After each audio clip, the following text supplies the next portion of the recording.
Hey everyone, I hope you're doing well, staying safe during these crazy times. I'm looking forward to seeing everyone later today, but I do have a little bit, I guess, crappy of a mic, so to speak. Um, so I'm trying to make this as good as it can be, but just kind of, I do apologize in advance for if it's bad quality or anything. But just try to bear with me through this. I'll try to review everything to make sure that it's all right, but who knows? I'm recording my voice over each of the slides. So each time you click the next slide, it should pop up with a new kind of recording that I have for each slide individually. I watched Jordan's already. It's kind of like Jordan's. So it should be the same format as that. But my topic was person organization fit. So we're going to review some of the quantitative stuff, the statistical stuff for PO fit, and kind of consider some of the implications of these results. There's four primary meta-analyses that I found that have been done in the past 20 years on PO fit. At least I could only find four in my search of the literature. Interestingly, I couldn't find anything more recent than 2006, which I guess is a bit surprising. Um, so there might be a need for an updated review of the past 15 years of research or so. But regardless of that, we'll go ahead and kind of jump right into some of this stuff. All right, so I know Dennis has kind of covered some of the fit concepts already in the presentation that he did last week. But I wanted to kind of flesh out some more of the specific conceptual differences between the different types of fit that exist. Uh, at a very broad level, person environment fit is kind of this generic framework that is developed from ideas in interactional psychology. And this field of psych kind of focuses on how behaviors tend to result from individuals' interactions with their environments. So if you think about theories like the ASA model, stuff like value congruence, and even psychological need satisfaction, PE fit has kind of blossomed into this more complex concept with a lot of nuances. And born out of those are some of these more specific types of fit, such as person organization fit, person job fit, and person group fit. I'll focus primarily on person organization fit, but you'll see some of the other concepts pop up throughout the presentation. Specifically separating them, PO fit, or person organization fit, primarily focuses on the congruence between an individual's personality and the organizational climate that exists within an organization. Uh, the theory kind of holds that individuals will be more successful in organizations that share similar attributes, values, or goals.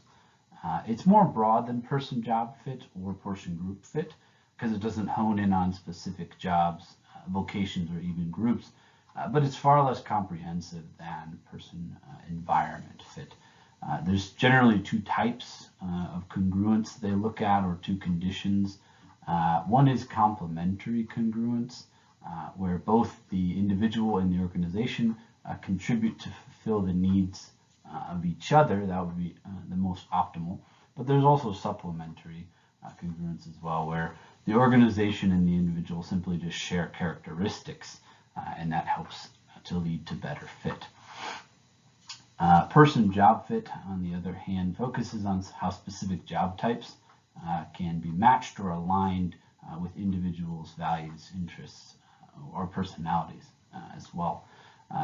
Edwards from 1991 outlined kind of two basic conceptualizations for this. The first was the demands abilities fit, or DA fit, in which employees' KSAs align with what their job demands require from them. And the second form is known as needs supplies fit. And that occurs when employees' needs and desires, or even their preferences, are met by that of the job that they're performing. And finally, we have person group fit, which really focuses on more of the deep level kind of characteristic alignment between coworkers or team members within a group setting. So we're focusing on psychological compatibility in this sense, not demographic compatibility. So there's relatively little research done here. If we think about this, it sounds a lot like teams research. So work on teams isn't necessarily the same, but many researchers have focused on team concepts here when we think about things like trust or cohesion. So that's a nice separation to kind of start off this presentation before I dive into some of the metas. So I thought I'd provide a little breakdown, a little timeline, so to speak, for where we're going to head today before I dive into everything. We're going to look at 4 different metas. Each has a slightly different approach to examining the role that fit plays in employment. And they all occurred, interestingly, kind of all around the same time period. And as I mentioned, I couldn't find anything after 2006, which opens up this idea that there might be a need for this in the future. So we'll start with Verquer, and I'll probably butcher that name a million times, but this one focused primarily on PO fit and work attitudes. Quite a bit of work has been done here. So they kind of started everything off, and these 3 other metas followed in suit, so to speak.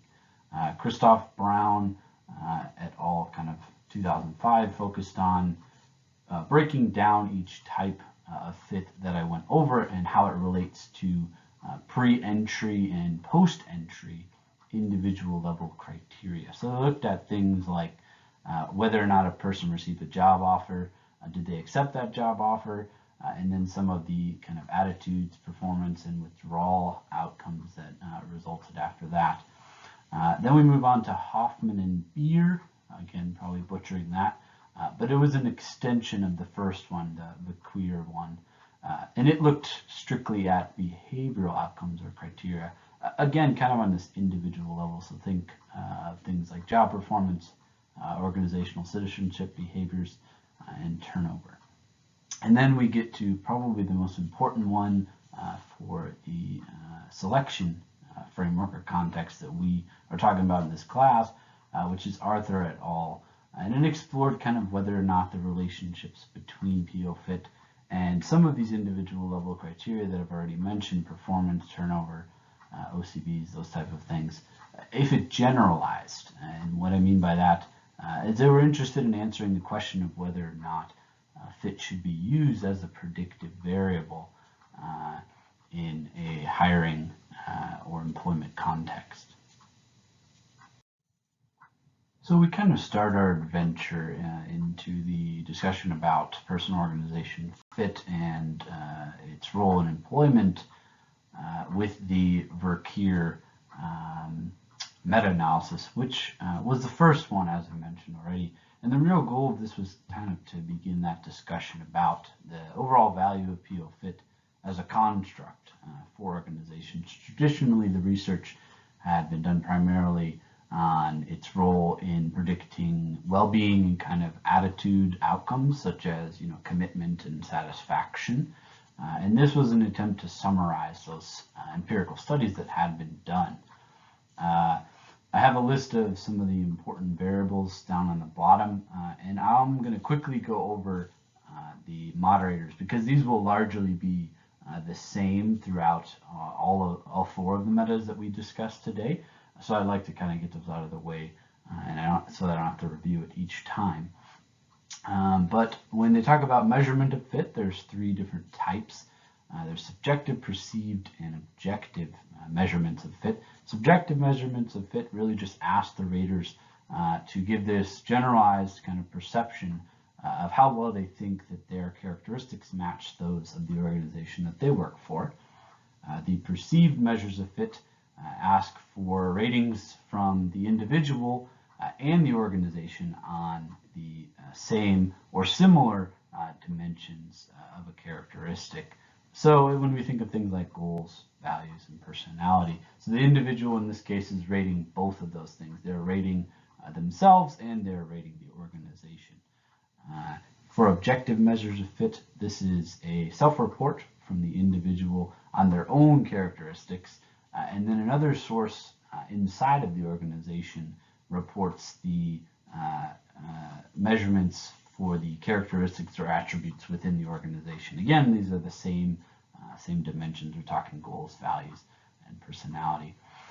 When we talk about dimensions of fit, there's generally 3 that they focused on. Goal congruence, value congruence, and personality congruence. Again, that's looking at just the match of those specific things between an individual and the organization. And then method for calculating fit, there's generally 2 that are discussed, which is correlation and then difference scores as well. Polynomial regression is considered as well, but no studies have really looked at this at this point. But next we'll jump into the results from this study. As we can see, there's generally a moderate relationship between PO fit and these 3 attitudinal outcomes that were measured in this case. So pretty decent effect sizes, but there are, considering that this was the first study that was done, the first meta-analysis that was done, these kind of population correlation values are probably subject to some scrutiny. We should probably take some caution here.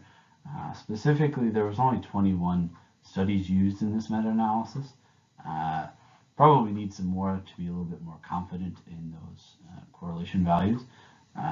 Furthermore, in terms of the dimensions fit moderator that they looked at, and we'll see this throughout the entire presentation today, but the value congruence definition was kind of disproportionately represented since most of the other definitions hadn't really looked at some of those other types of congruence, such that all of them were kind of collapsed into a single category called just other congruence.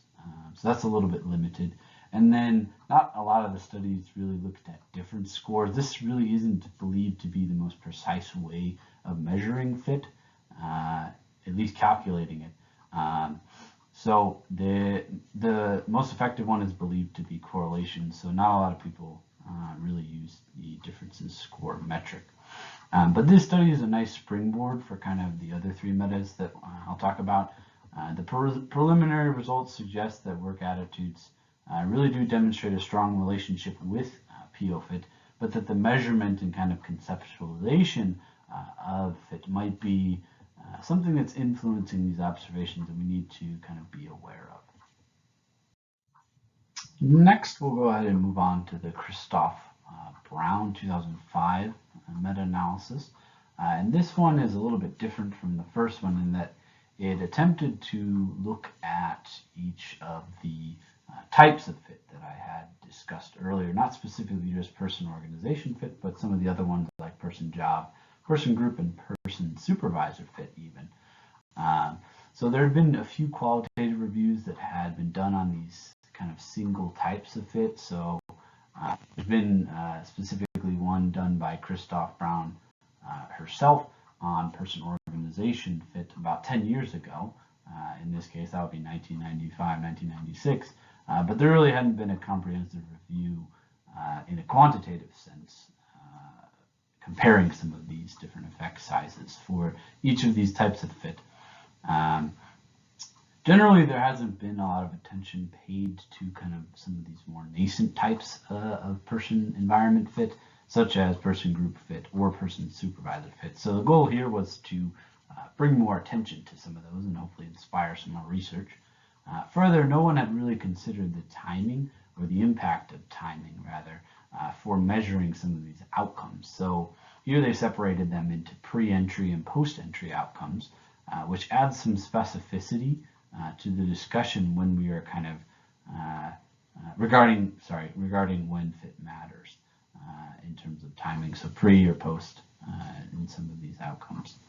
I elected to really only focus on the person-organization fit analyses that they did, given the scope of the presentation, but you're welcome to check out the paper for some of the relationships that these outcomes had with some of the other types of fit, if you'd like to do so. I'm happy to send you the paper if you'd like to have it.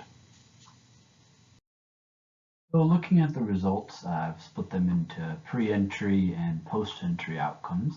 So we'll first take a look at the pre-entry outcomes. So we can see here we've got some very strong kind of positive relationships here between PO fit and some of these pre-entry outcomes, meaning that if individuals tend to display higher levels of PO fit before entering an organization, they're probably more likely to be attracted to the organization, get a job offer, and even accept the job.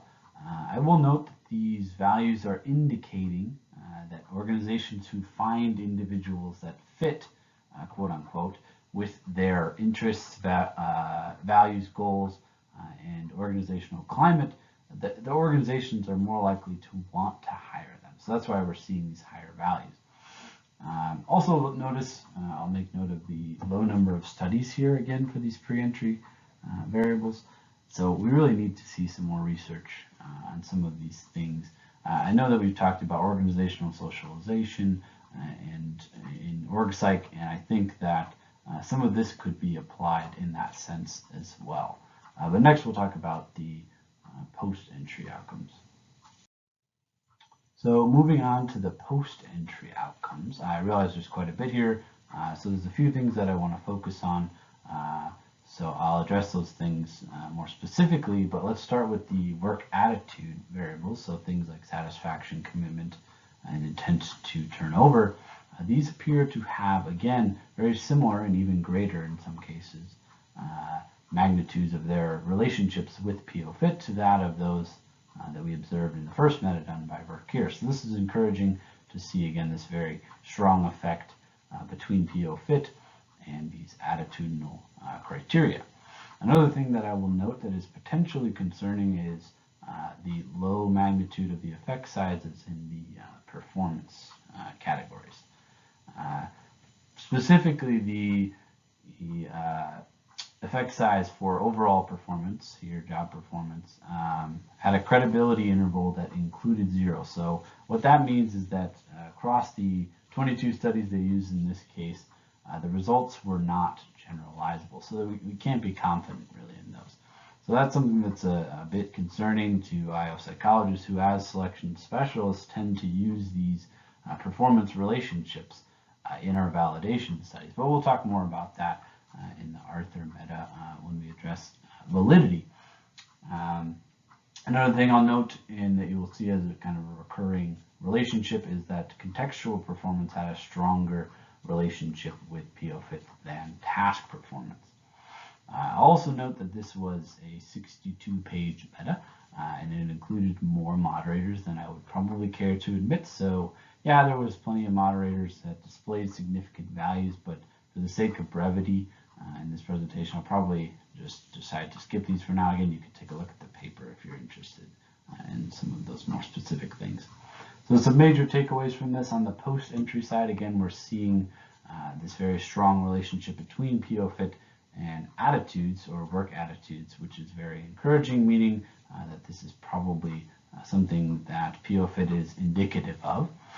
On the pre-entry side, it appears that organizations are one, more likely to offer, and two, more likely to successfully hire individuals who fit with their own values, interests, and organizational climate, which kind of further illustrates this idea of congruence being an appropriate conceptualization for this idea of PO fit more broadly.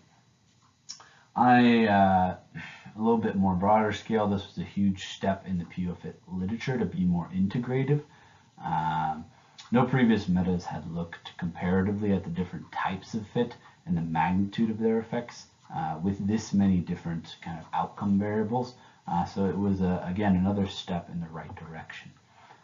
We will move on to the next meta, which is Hoffman and Beer, and I'll get into that quickly.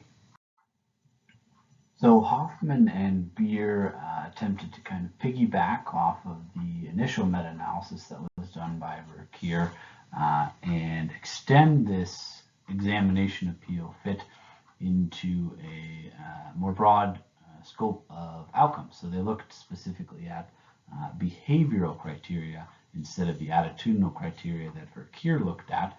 And the three specific ones they looked at were job performance, organizational citizenship behaviors, and turnover behaviors. As with other metas, they looked at moderators and determined the extent to which that kind of influenced or changed the strength of those relationships. But I will say that I thought this meta was not as comprehensive as Verkeer's, primarily because they didn't look at the impact of the different methods for calculating fit and seemed to kind of brush it off a little bit. But we'll go ahead and get into the results. Perhaps a bit surprisingly, for me at least, all of the relationships that they observed in this meta-analysis were generalizable. So that means that their credibility intervals did not include 0, which is a bit contradictory to what we saw with the performance category in the Christoph-Brown meta. And I'll talk a little bit more about that here in a second. But generally, PO-FIT appears to have moderate relationships with each of these 3 behavioral criteria: task performance, turnover, and OCBs. It is a bit misleading when they kind of have referred to job performance throughout their introduction, kind of signaling to me that they're going to look at task and contextual performance, but then they only looked at task performance in their tables. So again, not really a big deal, but just a little bit of an inconsistency there. Interestingly, the moderators in this case told a completely different story here than they did in the Verkeer meta. Specifically, objective and perceived fit measures actually displayed stronger relationships with the behavioral outcomes that they measured, while Verkeer had found that the subjective measures of fit had displayed the strongest relationships with the work attitude criteria. Further, the conceptualization of fit didn't seem to matter as much. The value congruence definition again displayed a slightly larger effect than the other congruence category, but it wasn't by a whole lot. So this kind of leads me to a kind of mixed conclusion, so to speak, that perhaps the relationship between PO-FIT and behavioral outcomes, specifically the performance category, which we're interested in as selection specialists, is not so different in terms of strength from the relationships that we observed with the attitudes. When we think about moderate to strong relationships that we're seeing in both categories, but the moderators tell a little bit different of a story, indicating that the way that we're thinking about and defining fit as well as measuring it is having an influence. More importantly, the authors go so far to suggest that this meta-analysis provides evidence to suggest that PO-FIT could be used in a selection system, primarily due to its generalizable task performance relationship. Specifically, they believed that measures of objective fit, where the respondents for the individual level criteria, they don't need to be familiar with the organization in order to respond to these. So they believe that that could be an effective way to use this in practice if we were interested in validating it. Again, I would personally like to kind of see some of these studies that they use in this meta, because these results appear to contradict those of the Christoph-Brown and the next one that we'll discuss, the Arthur et al. 2006 meta, specifically in the performance category. So I'd like to take a look at those, but there was 121 of them, so I probably wouldn't read all of them. But just something that I noticed that was a little bit inconsistent across these 4 metas. So next we'll go ahead and move on to the Arthur meta. So given this proliferation of kind of PO-FIT research within the past couple of decades, we got 3 metas coming out. Arthur, Bell, Valito, and Doverspike wanted to kind of look at this a little bit more critically. So a lot of people have argued that fit should be used in a selection context, specifically due to the influence that it has on these work attitudes, these positive outcomes that we're observing across each of these metas.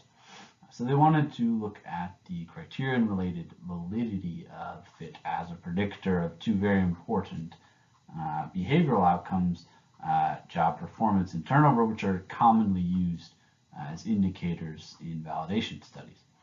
They also wanted to look at this a little bit more deeply, so to speak. They wanted to see if work attitudes played a mediating role in this case between the relationships of PO fit and job performance, and then turnover as well. And then, as with many other metas, they wanted to look at some moderators as well. This meta was unique because they were really interested in exploring the use of PO fit in practice rather than simply just looking at it, looking at the relationships between PO fit and a bunch of different outcomes.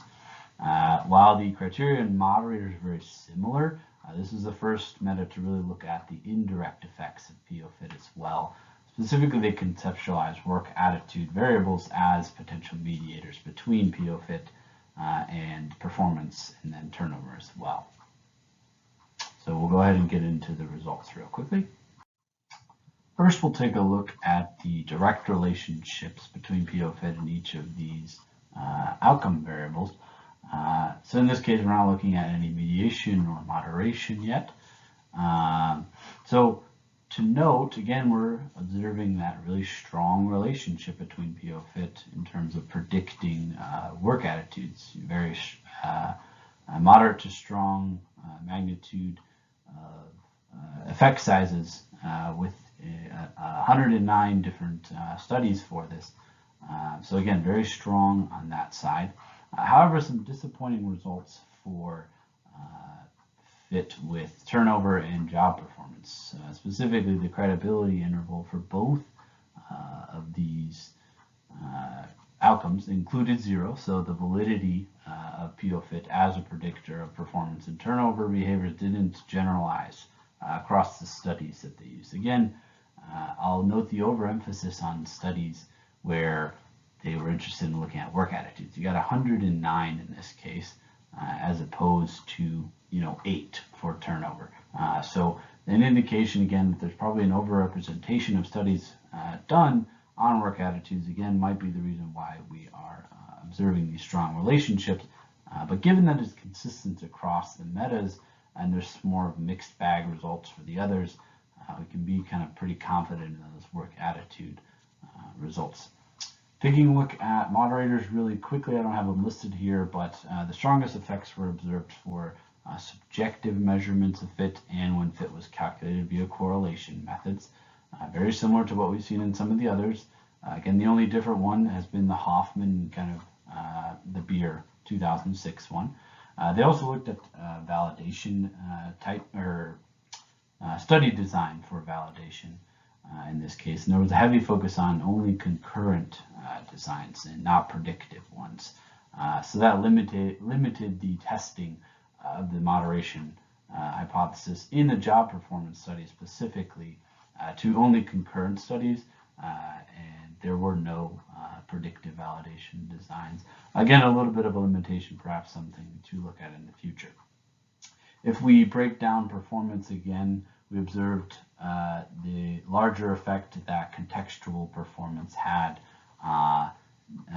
relative to task performance, kind of further cementing this perhaps non-valuable use of PO fit as a predictor, specifically of job performance in a task-related sense. Again, this was kind of the Hoffman and Beer was different from the Arthur and the Christoph Brown one. So again, I was a little bit concerned about the inconsistency that I saw there, and I'd like to take a look at those a little bit more specifically. But next, we'll look at the mediation of work attitudes of these direct relationships between performance and turnover. Perhaps the most interesting result out of all of these metas that we have taken a look at today is this mediation that we're seeing that they observed in the Arthur meta-analysis.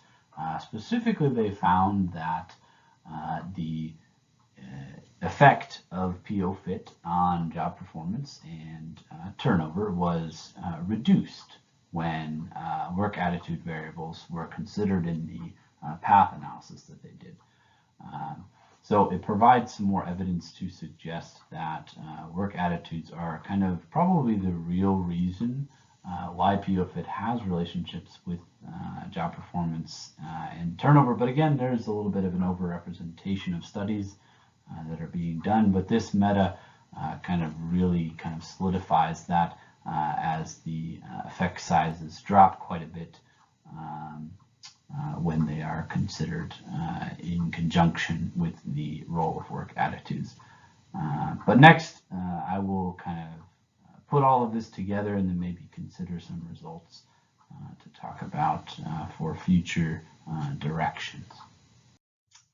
Aside from the Hoffman and Beer meta, the results generally seem to suggest that person-organization fit is not really a valid and good predictor of job performance, seeing as job performance is one of our most important criterion that we consider as IO psychologists for organizations when they make selection decisions. This creates a couple of issues, two specifically that I've kind of come up with. First, using PO-FIT as part of a selection battery means that we would need to treat it as a test or a predictor. So it should be held to the same psychometric and legal standards that are expected of all personnel tests. As such, it should be validated, meaning it should be job related and it should be predictive of job performance. The metas generally suggest that it's not.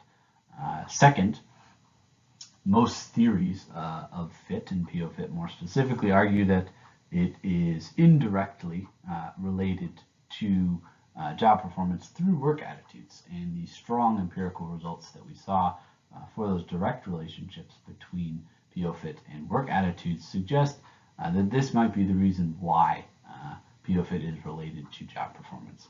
This is probably a better avenue for future research on fit, given the poor results that we saw for those direct relationships between fit and performance.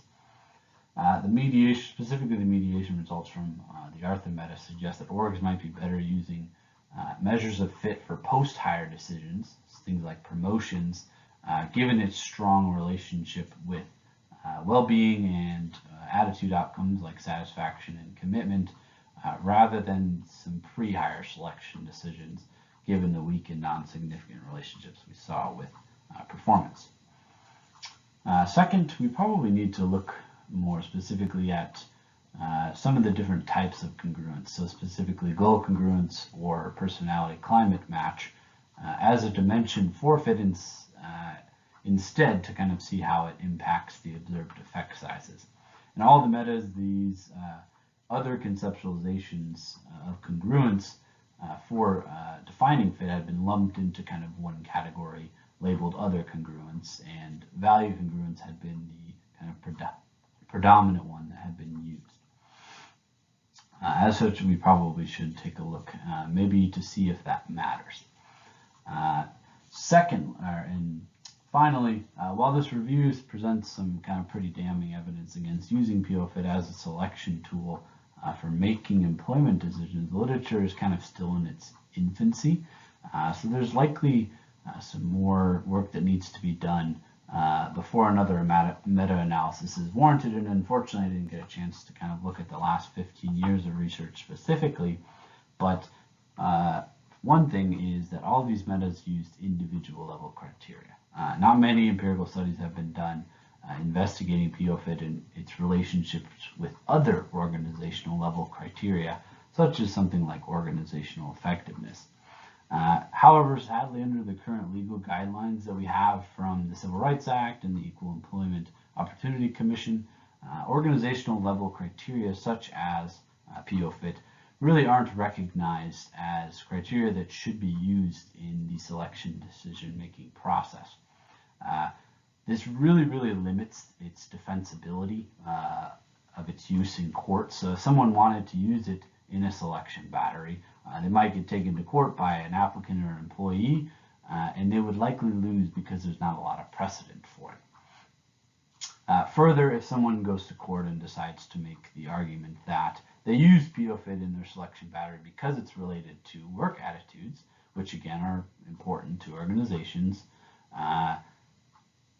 that it should, and they argue that it should be a criterion that should be considered. Again, the Civil Rights Act and the EEOC don't really recognize work attitudes as criteria important to test validation yet either, making this again an even harder argument to defend in court. So generally speaking, the Civil Rights Act and the EEOC's guidelines really only speak to the use of individual level criteria that's critical to things like work behaviors and work outcomes. So we think of things like performance, productivity, turnover, absenteeism, etc., and not criteria that are really relevant to attitudes such as satisfaction or commitment. So I haven't looked at any sort of specific changes that they've made to the Civil Rights Act or the EEOC in recent years, but perhaps this is an area in practice and kind of a legal context that needs to be addressed with some more research.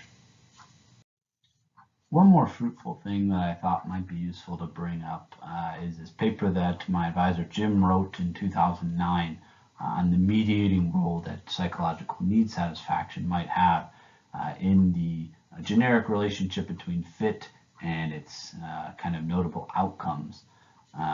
So we can see the figure here on your right, and you can take a look at it more specifically if you'd like to, but just some things in relation to person-organization fit that I'd like to highlight.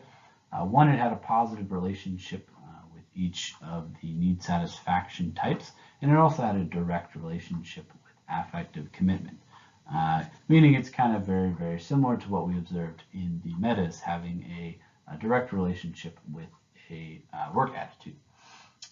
Interestingly, they didn't even hypothesize about any sort of fit relationships between it and job performance. But I did take a look at their correlation table in their paper, and I found that PO fit, PG fit, or person group fit, and person job fit, which is conceptualized as demands abilities here, did not have any direct relationships with job performance either. Again, kind of cementing that idea that fit really isn't directly related to job performance.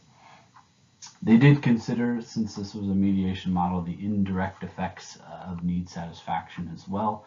And POFIT had a significant indirect effect on affective commitment via each of those three need satisfaction variables, suggesting a partial mediation in that case, because it did have a direct relationship with commitment as well. And then interestingly, the person job fit variable here, the demands abilities fit, did have a significant indirect effect on performance through the competence need satisfaction variable. It was very small, but it does provide some support for this notion that the effect of POFIT on important employment outcomes, especially valuable for selection decisions like job performance, is not really a direct one and likely occurs either through the satisfaction of some sort of needs or the relation to somebody's attitudes, as we observed in the Arthur paper. All right, everyone, you made it through. I know this is way, way longer than probably anybody else's, so I appreciate you taking the time to listen, and I apologize for my monotone voice. That's sadly just kind of how I am sometimes. But if you do have any questions and you would like to have any of these papers or discuss this more in depth, kind of critique some of my analysis, feel free to reach out to me. You guys all have my email, and you can feel free to text me as well. And thanks for listening, Dennis. You know I love you. Have a good one.